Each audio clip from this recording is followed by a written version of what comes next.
Allah masih memberikan kita banyak nikmat, terutama nikmat sehat, nikmat panjang umur, sehingga kita pada subuh kali ini masih dapat melaksanakan ibadah sholat subuh berjamaah di masjid. Semoga Allah SWT mencatat apa yang kita lakukan pada pagi hari ini sebagai amal soleh yang akan menambah timbangan amal kebaikan kita di akhirat. Salawat dan salam senantiasa tercurahkan kepada kekasih kita, junjungan kita Nabi besar Muhammad sallallahu alaihi wasallam beserta keluarga dan para sahabatnya, dan semoga kita kelak di yaumil qiyamah mendapatkan syafaatnya. Amin ya rabbal alamin. Jemaah salat subuh yang dirahmati Allah, ada beberapa hal yang ingin saya sampaikan terutama berkaitan dengan program yayasan ya. Yang pertama, insyaallah ba'da Idul Fitri, ini biar jemaah tahu ya, yayasan nanti akan memulai membangun madrasah tahap 2. Jadi madrasah yang sekarang nggak pakai itu, yang hanya untuk kurban, itu nanti akan kita bangun. Jadi nanti dirubuhin karena memang itu sudah tidak layak, akan dibangun rencananya 2 lantai. Jadi lantai pertama plong kayak aula gitu, nanti kelasnya di lantai 2, ada 4 ruang ya. Nah ini tentunya membutuhkan dana yang cukup besar ya. Jadi nanti itu bawahnya aula serbaguna, bisa dipakai untuk mungkin pesta perkawinan ya. Daripada nanti nyewa-nyewa mahal-mahal, bisa dipakai di situ nanti masyarakat. Kenapa harus dibuat aula? Karena yayasan sendiri kan mempunyai program pemotongan hewan kurban tiap tahun. Kalau itu nanti dibikinnya full kelas gitu, nanti motong hewan kurbannya di mana? Nggak ada lagi tempat. Jadi memang dibuat seperti itu, bawahnya plong aula, sekaligus nanti dibikin tempat untuk pemotongan hewan kurban ya, atasnya untuk kelas. Gambarnya alhamdulillah sudah jadi 90, udah selesai sebenarnya, cuman kemarin ada perubahan. Jadi bisa dikatakan gambarnya sudah jadi 98% lah ya. Nanti mungkin dalam minggu begini akan ditempel biar nanti jemaah tahu gambarnya seperti apa gitu. Ya, itu informasi pertama, mohon doa restunya dari jemaah sekalian. Kalau ada yang biasanya kan orang itu mengeluarkan zakat mal itu biasanya itu pas di Ramadan ya. Nah, itu bisa Bapak-bapak, ibu-ibu yang mungkin niat mengeluarkan zakat mal ya, itu bisa disalurkan untuk pembangunan madrasah ya. Jadi masuk ke dalam fisabilillah atau ibnu sabil ininya apa golongannya. Kemudian jemaah sekalian yang kedua,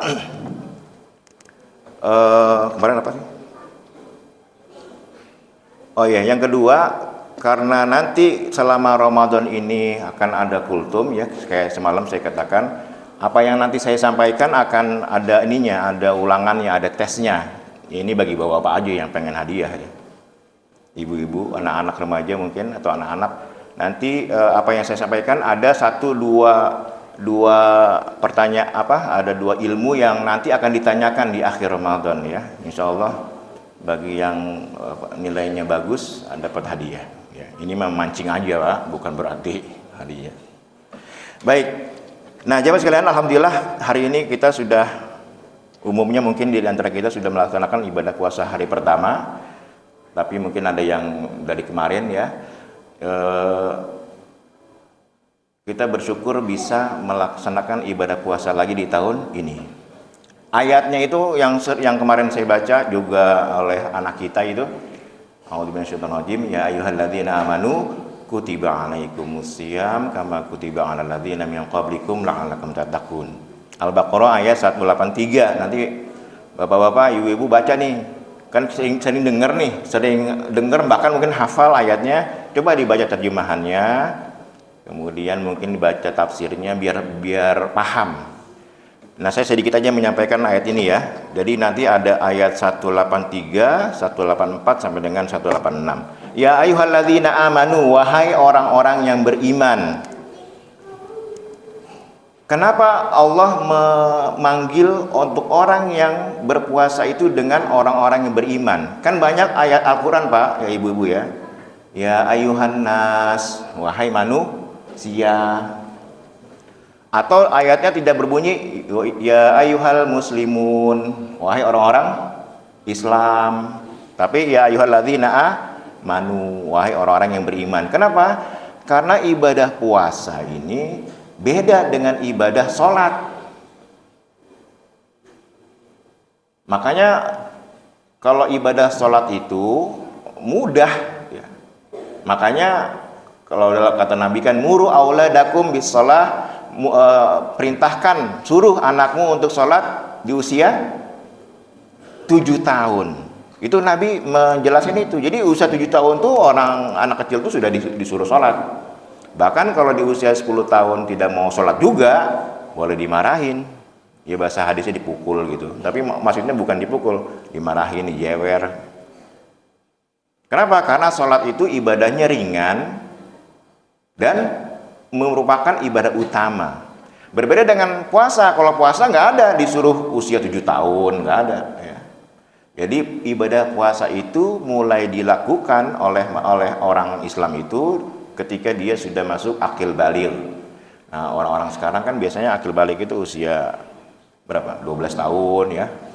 13 tahun SMP, SD kelas 6, SMP kelas 1 itu udah baligh. Jadi sudah cukup besar. Karena ibadah puasa beda dengan ibadah sholat. Tapi kalau hanya untuk latihan, ini kan ada di kita masih kecil-kecil nih, usia mungkin 8-10 tahun, ya bolehlah untuk latihan. Tapi jangan dipaksa. Untuk orang tua nih, sebagai orang tua, anak kecil itu untuk puasa jangan dipaksa. Semampu dia aja. Kalau sudah balik, baru dipaksa. Ya. Makanya dulu saya waktu kecil tuh puasa setengah hari sampai jam 12. Ya. Atau kalau nggak sanggup sampai asar. Asar itu udah ngerengek-ngerengek itu, pengen minum kan.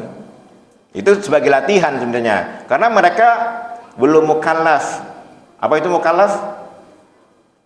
Mukallaf artinya orang yang dibebani dengan perintah agama. Jadi anak-anak kecil itu belum mukallaf, belum wajib untuk melakukan ibadah puasa atau sholat. Makanya bapak-bapak, ibu-ibu ya yang punya anak kecil yang usia 5 tahun, 6 tahun, sebenarnya nggak usah disuruh sholat. Ini biar jemaah sekalian mengerti ya. Jadi kalau ada anak kecil usia 4 tahun, apalagi 4 tahun nih kayak gini nih. Ajasnya umur berapa? 6 tahun. Atau 4, 5 tahun, 6 tahun, ya nggak usah disuruh sholat, nggak usah. Kalau diajarin boleh. Ayo nah, apalagi subuh-subuh dibangunin, kalau nggak bangun dimarahin. Enggak, anak. Jadi Nabi itu menyuruh umatnya untuk menyuruh anaknya sholat itu di usia 7 tahun. Kalau nggak mau sholat, anaknya disuruh sholat, ayo nak sholat nak. Oh nggak mau. Dimarahin nggak? Dimarahin nggak? Jangan dimarahin. Nabi itu hanya nyuruh, suruh anakmu sholat di usia 7 tahun. Usia 8 tahun, ayo nak sholat nak. Nggak mau males. Nggak usah dimarahin, apalagi dipukul, nggak usah. Baru di usia 10 tahun boleh dimarahin. Jadi kalau usia 5-6 tahun nggak usah disuruh sholat, nggak usah. Nabi yang nyuruh. Nah kebanyakan orang tua kita ini di masyarakat kita karena ingin anaknya ke masjid, jadi usia 5 tahun disuruh ke masjid. Tapi bapaknya di rumah sholatnya. Nyuruh anaknya ke masjid, tapi bapaknya sholatnya di rumah. Akhirnya anaknya ribut di masjid, lari-larian, iya berisik. Kenapa? Salah perintah soalnya, nggak ngerti. Jadi kalau misalnya orang tuanya ingin anaknya ke masjid usia 5 tahun, dampingin ya. Kalau nggak bisa dampingin, nggak usah disuruh sholat di masjid anaknya ya para Siapa yang ngomong? Nabi yang ngomong. Nabi kita Muhammad SAW menyuruh anak sholat tuh di usia 7 tahun, 5 tahun, 6 tahun, nggak usah disuruh sholat ya. Diajarin aja gitu. Kalaupun ingin disuruh ke masjid, bapaknya dampingin biar nggak ribut ya. Jadi berbeda dengan puasa. Kalau puasa sudah akil baligh ya, jadi jangan terlalu dipaksa. Nah ini metode Islam, metode ajaran Islam itu sebenarnya memudahkan umatnya. Jadi sekali lagi, ya ayyuhalladzina amanu, yang dipanggil adalah orang yang beriman. Yang nggak beriman nggak usah puasa. Gitu aja gampangnya. Jadi kalau bapak lihat orang Islam dia, terus siang-siang kakinya kelihatan di warteg gitu, lagi duduk di warteg, kaki gua nih kaki teman gua nih gitu kan. Berarti dia nggak beriman gitu aja. Dia hanya orang Islam tapi tidak beriman. Karena yang dipanggil untuk berpuasa itu adalah hanya orang yang beriman.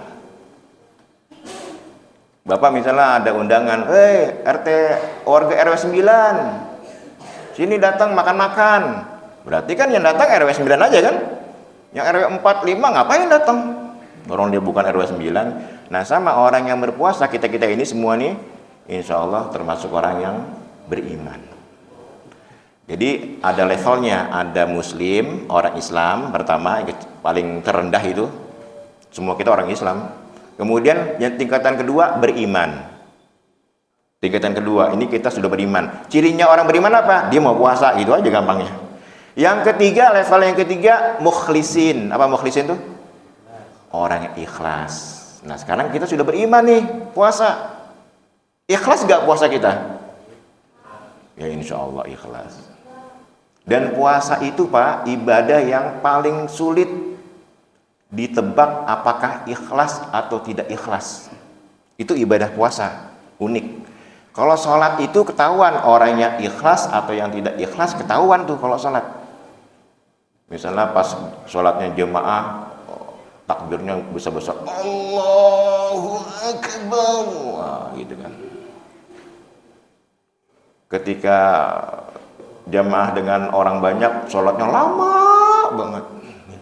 Tapi kalau sholatnya sendiri, buru-buru.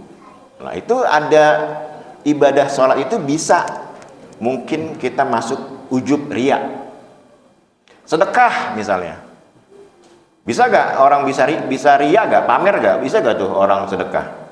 Bisa. Ketika misalnya diumumin, masukin yang besar, saya 3 juta diumumin gitu. Tapi ini diumuminnya karena ingin dipuji sama orang ya. Tapi ada juga yang diumumin biar orang lain mengikuti, ada juga ya. Tapi itu bisa besar kemungkinan masuk rasa riya, pamer. Nah beda dengan puasa. Kalau puasa gimana riyanya?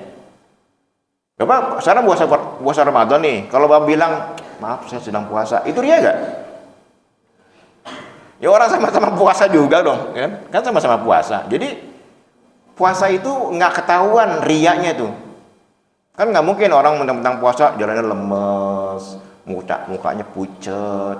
Ya orang semuanya puasa bulan Ramadan itu, kecuali puasa sunnah. Kalau puasa sunnah itu bisa muncul rasa riya. Misalnya Bang Nabahan puasa hari Senin. Ada undangan makan, aduh maaf saya nggak bisa, jangan hari Senin dong, kalau acara makan-makan saya sedang puasa. Ada muncul riya tuh ya. Pokoknya kalau kita ketemu makan-makan, kalau ngopi-ngopi jangan hari Kamis dong, saya sedang puasa. Nah kalau puasa sunnah tuh bisa riya ya, tapi kalau puasa Ramadan nggak ada tuh unsur riya ya, karena semuanya sedang berpuasa ya, makanya butuh keikhlasan, pasti ikhlas. Nah baru ke tingkat yang terakhir, yang paling atas adalah muttaqin, orang yang bertakwa. Itu level paling atas. Kita sudah Islam, kita sudah beriman karena puasa, sudah ikhlas. Harapannya dengan kita puasa dan ikhlas, la'allakum tattaqun, agar kita mendapat derajat takwa. Itu maksud dari puasa. Nah puasa ini sejak kapan? Kan kama kutiba 'alal ladzina min qablikum, seperti halnya telah pernah diwajibkan atas umat-umat sebelum kamu. Jadi umat-umat sebelum kita itu berpuasa. Dan puasa itu sudah ada sejak zaman Nabi Adam. Nabi Adam itu berpuasa Pak. Dikenal sampai sekarang kita praktekkan. Puasanya namanya Ayyamul Bid. Ayyamul Bid, 3 hari tiap bulan itu puasanya Nabi Adam. Ya Pak Rais ya, puasa Nabi Adam. Dan Nabi sebelum adanya kewajiban puasa Ramadan sering melakukan ibadah puasa Ayyamul Bid. Ada lagi puasa Daud, puasanya Nabi Daud, sehari puasa, sehari enggak, sehari ya jarang lah kita bisa melakukan itu. Sebenarnya bisa ya, sebenarnya cuman jarang-jarang gitu. Nah itu ayat 183. Ayat berikutnya ayyaman ma'dudat. Kapan berpuasanya? Pada hari-hari tertentu, yaitu pada bulan Ramadan. Jadi ayyaman ma'dudat itu adalah kita diwajibkan puasa pada hari-hari tertentu. Nabi menjelaskan pada bulan Ramadan, 1 bulan penuh. Nah umat-umat terdahulu puasanya itu tidak seperti kita rutin setiap tahun, ya. Nah, orang-orang Nasrani, Pak, orang-orang Kristen itu ada dalam kitabnya, dalam Injil itu mereka berpuasa selama 40 hari. Ada ajarannya. Tapi mereka tidak melakukan. Kalaupun melakukan itu puasanya tidak seperti kita. Misalnya puasa tidak makan daging, tidak makan apa gitu ya. Tidak seperti puasa seperti kita menahan lapar dan haus gitu. Ya, jadi ayyaman ma'dudat. Faman kana minkum maridhan aw 'ala safarin fa'iddatun min ayyamin ukhra. Ayat ini menjelaskan siapa orang yang boleh meninggalkan ibadah puasa Ramadan. Jadi ibadah puasa Ramadan diwajibkan semua umat Islam yang mengaku beriman wajib berpuasa, tapi ada kelompok-kelompok yang dibolehkan meninggalkan puasa. Siapa itu? Faman kana minkum maridhan, bagi kalian di antara kalian yang sakit, aw ala safarin, atau dalam perjalanan, maka boleh tidak berpuasa. Tapi ingat, fa'iddatum min ayyamin ukhra, nanti diganti pada hari yang lain selain Ramadan gitu. Jadi kalau ada bapak-bapak nih sakit, jangan dipaksa untuk berpuasa. Kayak Pak Amri misalnya, kan sakit tuh, jangan dipaksa itu nanti dahan ya. Beh, bangun beh, sahur-sahur, jangan. Dan usia-usia lansia itu, nanti ayat berikutnya ada ya, usia-usia lansia kayak Pak Amri ya, atau kayak ibu saya, itu sebenarnya mereka sudah tidak wajib untuk melakukan puasa, Pak. Orang yang lansia usia 80 tahun itu sebenarnya mereka sudah tidak wajib untuk melakukan ibadah puasa Ramadan. Cukup wa may yutiqunahu fidyatun ta'amu miskin, cukup bayar fidyah kalau memang usianya sudah lanjut usia ya. Jadi yang tadi kutiba alaikum ayyaman ma'dudat faman kana minkum maridun aw 'ala safarin fa'iddatun min ayyamin ukhra. Jadi yang sakit atau yang dalam perjalanan, Bapak pulang kampung nih, tapi ingat ya, perjalanannya Imam Syafi'i menjelaskan minimal 84 km, 80 kilo lah dari sini ke puncak. Itu boleh Bapak tidak puasa. Dari sini ke Banten minimal ya, ke Bandung. Itu kalau Bapak dalam perjalanan boleh tidak berpuasa. Tapi ingat diganti di hari yang lain. Nanti biasanya kan menjelang Idul Fitri kan pada pulang kampung tuh. Ke Solo, ke Jogja misalnya pulang kampung. Nah, itu boleh ketika pulang kampung tidak berpuasa ya.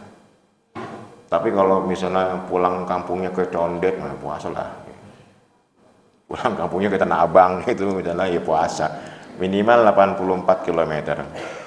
Terus berikutnya mayutiqunahu fidyatun ta'am miskin, bagi yang tidak mampu karena usia lansia atau mungkin sakit yang lama menahun sakitnya. Sakit terus gitu kan. Maka untuk dia tidak wajib berpuasa, cukup membayar fidyah. Jadi tidak diganti di hari yang lain. Cukup bayar fidyah. Fidyah itu ukurannya ya, fidyah. Apa itu fidyah? Makanan sejumlah atau seharga sehari kita makan. Imam Syafi'i mengatakan yang dimaksud dengan fidyah adalah takarannya 2 kali makan, pagi dan sore. Karena kan puasa sahur dan buka. Jadi misalnya seseorang kalau sahur 20.000, kalau buka 20.000, berarti fidyahnya 40.000 satu orang. Kalau Pak Satani sahurnya berapa? Kalau makan, kalau sahur kan kayaknya harus di Padang nih gitu kan, harus enak nih. Nah kalau sahurnya di Padang berarti mungkin 30.000 ya kan. Buka pakai gorengan doang udah kenyang gitu, nah, cuma 10.000, nah berarti 40.000 juga tuh ya. Jadi fidyah itu seharga sehari kita makan, 2 kali makan ya. Wa man yutiquna fidyatun ta'amu miskin wa man tatawwa'a khairan fa huwa khairul lahu wa an tasumu khairul lakum in kuntum ta'lamun. Tapi bagi mereka yang lansia yang sakit ringan nih, dalam perjalanan, kalau memang bisa berpuasa, maka itu lebih baik gitu.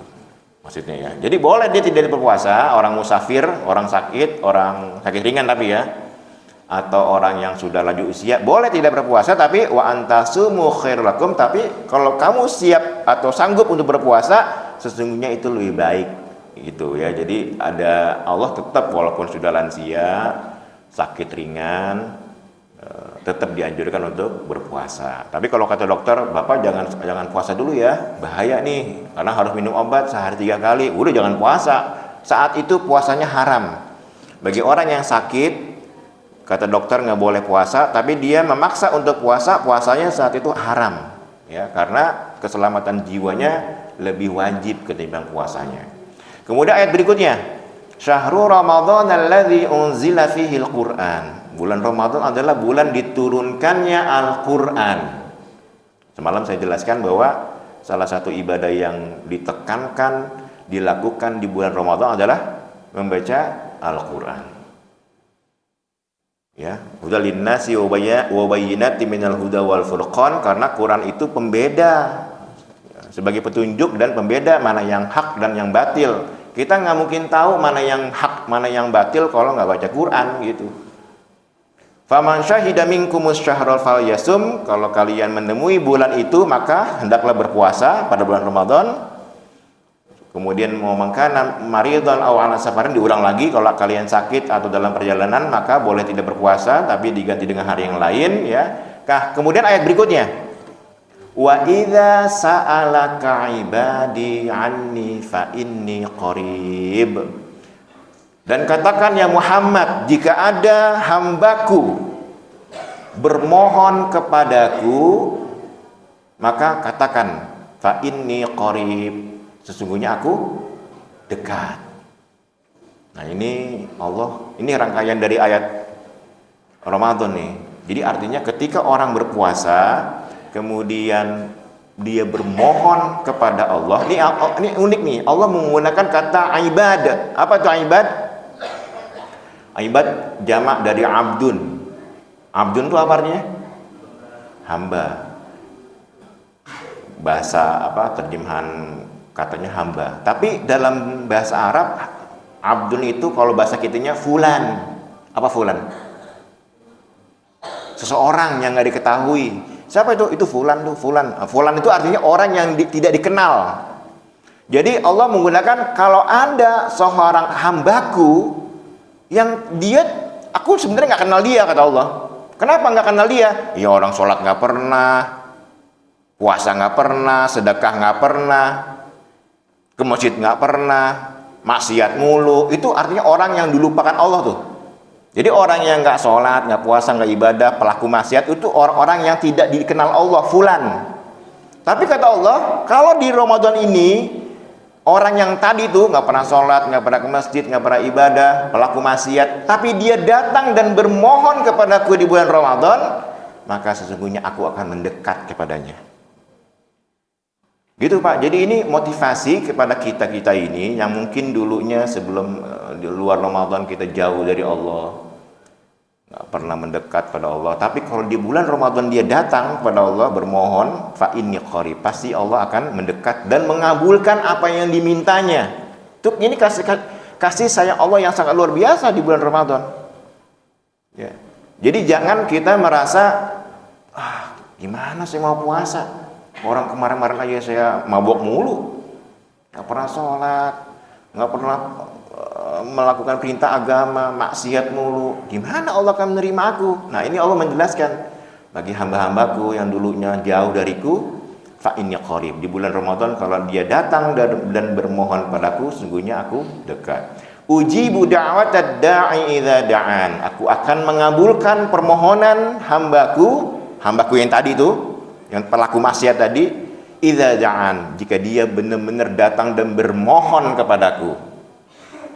Ini janji Allah ya. Jadi bagi kita yang mungkin merasa jauh dari Allah ya.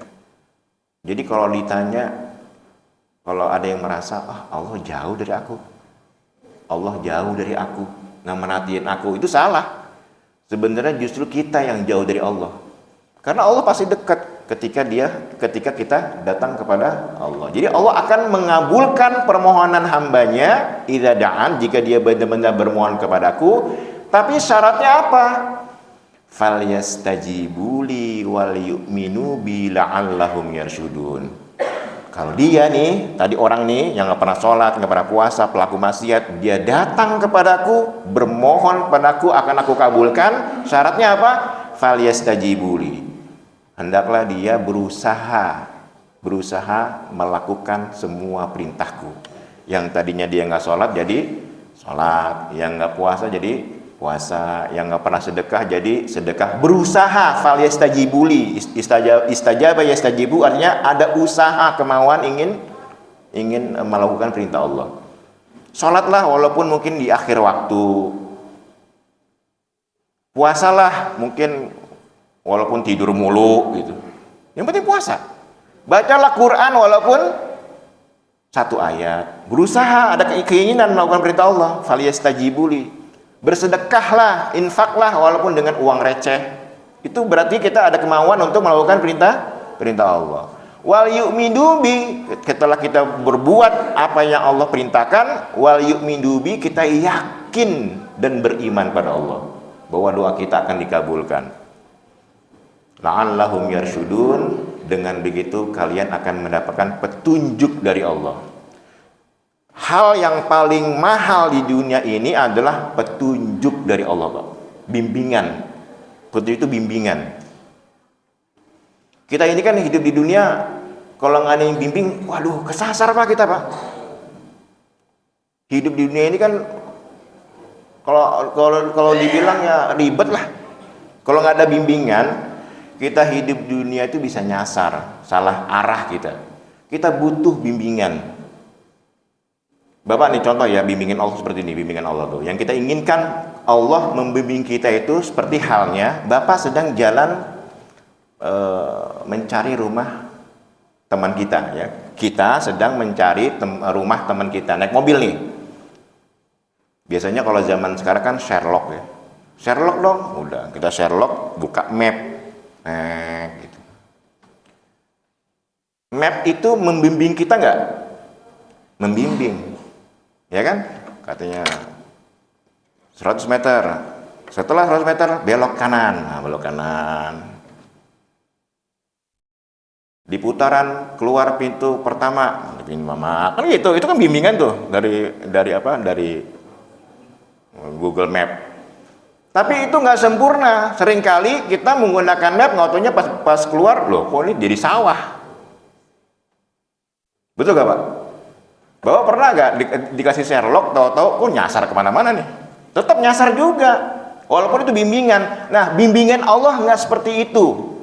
Bimbingan Allah itu begini. Pak Jasep sedang naik motor. Kemudian untuk biar tidak nyasar, Pak Jasep nelfon rumah temannya. Halo, Mas, saya mau ke rumah. Oh iya, saya sudah sampai sini nih. Oh iya, Pak Asep terus aja. Lurus aja. Ya udah jangan dimatiin ya teleponnya ya, kasih arah ya. Terus dibimbing sama dia. Oh iya betul Pak, belok kiri Pak, belok kiri. Oh ini ada Alfamaret. Oh iya itu masuk. Terus dibimbing sampai dia nyampe. Nah itulah yang kita ingin, la'allahum yarshudun. Kita mendapatkan petunjuk dari Allah seperti itu. Dibimbing terus sehingga kita selamat ya. Tapi apa syaratnya? Falyastajibuli, kita berusaha melakukan perintah Allah dan beriman dan yakin pada Allah. Dengan begitu kita akan dibimbing oleh Allah. Allah nggak mungkin membimbing pada orang yang nggak pernah minta bimbingannya ya. Nah, cara agar kita bisa mendapatkan bimbingan Allah, maka harus secara kuat ada keinginan untuk melakukan perintah Allah. Sekali lagi, sholatlah walaupun mungkin akhir waktu, terutama remaja-remaja ya, anak-anaknya jangan pernah meninggalkan sholat. Sholatlah walaupun mungkin terpaksa di akhir waktu. Kalau bisa tambahin yang sunnah, apalagi Ramadan kan, qobliyah, ba'diyah, jangan ditinggal. Itu berusaha kita melakukan perintah Allah. Dengan begitu kalau tadinya sebelum Ramadan kita jauh dari Allah, merasa hidup ini sengsara, nalangsa, sulit, yakinlah dengan kita datang pada Allah, Allah akan membuka pintu-pintu kemudahan. Ya, mayattaqillah yaj'al lahu makhrajan wa yarzuqhu min haitsu la yahtasib. Tujuan puasa untuk orang yang bertakwa, ketika orang sudah bertakwa, Allah akan memberinya jalan keluar dari kehidupannya, dari permasalahan hidupnya, dan akan memberikan rezeki dari arah yang tidak disangka-sangka. Jadi ini jamaah sekalian yang dapat saya sampaikan. Sekali lagi kami mohon dari yayasan dukungannya ya. Insya Allah nanti mungkin 2 hari ke depan akan ditempel gambarnya, gambar apa? Ya Pak Sekum ya, Pak Yudi. Insya Allah selesai 2 hari ke depan. Nanti dilihat gambarnya, kurang lebih ini agak besar biayanya ya. Tapi yakinlah ini kalau kita memperjuangkan agama Allah, insya Allah akan dimudahkan oleh Allah ya. Jadi kita nanti punya madrasah yang bagus. Kemudian juga ada tempat yang bisa dimanfaatkan oleh masyarakat kita. Ini saja yang dapat saya sampaikan. Mohon maaf kekurangan. Assalamualaikum warahmatullahi wabarakatuh.